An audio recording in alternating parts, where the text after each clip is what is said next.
Good evening, Your Honor, everyone here. My name is Quanah Brightman. I'm President of the United Native Americans, and I'm here today to advocate for the Ohlone Nation.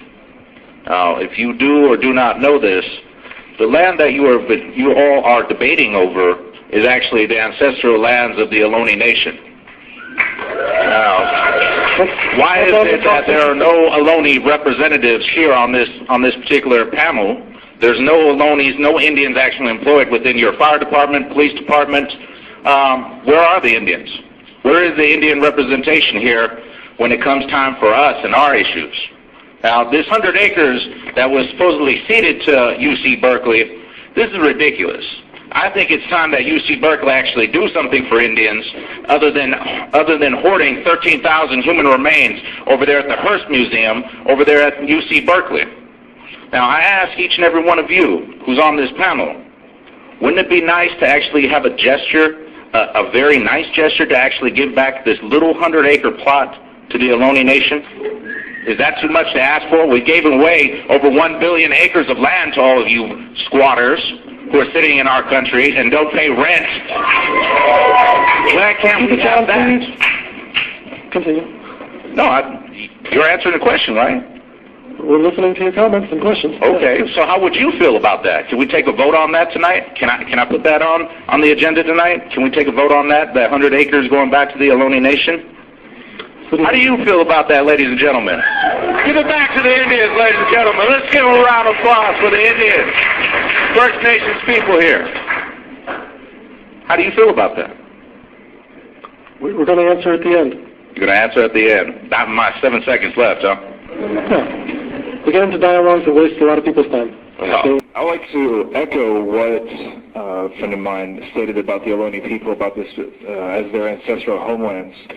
And the decision for Albany to go ahead with these plans without contacting any of the local tribes and citizens themselves about this issue.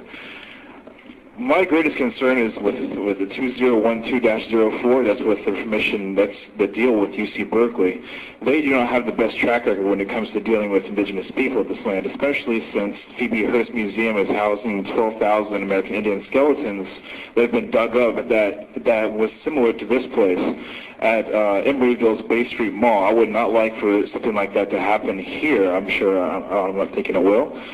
But I feel that the vast majority of people in this room do not support this proposal. I think that's clear enough by the sheer amount of people in here, the testimony that's been given today, and the fact that we're going to be here for another hour and a half just hearing people complain about what the council is doing. I would suggest that the council start to work with the Ohlone people and reaching out to them. There are people here, there are groups, and they could set a precedent for being the first city that I know of, I'm sure there's going to be more, that could be applied to the county, to deal with a non-federally recognized tribe. That would empower the tribe, that would empower the city, that would empower the local residents, the East Bay in general. Also, I would say that the farm should be left to the decision of the people, and most people here are speaking on that. And I think that I can't speak for the Ohlone. I'm Lakota and Seminole. I'm Muskogee myself. But I'm sure the Ohlone would like to have a sustainable farm be maintained there as it was and continue to show Indigenous cultures have provided a lot of help towards not genetically altering, but hybridizing people, farming techniques for the benefit of people through nutritional health. I think that the children around here, the Little League, games, they can knock out of the park, and after they win the baseball game, they can go over and talk to the people that are farming there and actually learn about nutrition rather than reading labels at Whole Foods that isn't really Whole Foods. And this is actually like the beginning of a sustainable farm where all we can grow organically and work with Indigenous people. So to me, I see it as a win-win situation. Thank you. Oh, actually, I've been given, oh, thank you. Yeah, so let's speak a little bit more on that. The Albany itself is surrounded by Richmond and the city of Berkeley, both of which have signed the United Nations Declaration on the Rights of Indigenous People. It's the UNDRIP. could be like that. If Albany signs on that, that would be 3 cities in a row with this land area that could really work with the Ohlone people in giving back this lands for the use of not corporations but for the betterment of people as a whole.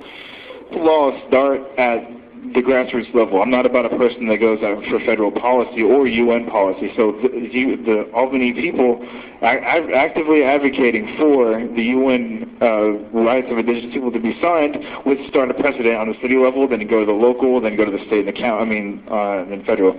That's kind of a dream, I'm sure to be sure. But in practicality, I think it's people going out there, farming and showing that they really want to work together as a community, Most places, you don't even know your own neighbors. I think this is an actual situation where people are coming out in solidarity with one another and actively doing their best to show the spirit of hope and being able to take back or be able to actively participate in government and where their food comes from. I think every person, including the youth, needs to know where their food comes from in order to be healthy. Thank you. Thank you.